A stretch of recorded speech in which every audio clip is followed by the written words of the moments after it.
ఆ రోజు మా నాన్న అది కొనుంటే ఈ రోజు కోట్లు ఖరీదు చేసేది. ఆ ఒక్క ఇన్వెస్ట్మెంట్ మనని ఈ రోజు ఆకాశంలో కూర్చోబెట్టేది.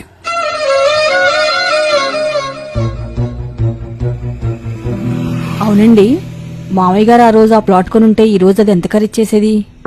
జస్ట్ 20,000 పెట్టి కొనుంటే ఈ రోజు దాని విలువ కనీసం 10-12 కోట్లు. ఓ, అంత ఖరీదు చేసేదా? అదే కదా నా బాధంతా. సపోజ్ మనమే 10-12 కోట్లు పెట్టి ఆ ప్లాట్ కొనుక్కుంటే రాబోయే 20-30 సంవత్సరాలు దాని కాస్ట్ ఎంత పెరగొచ్చు? ఈజీగా 100 కోట్ల పైన పలుకుతుంది.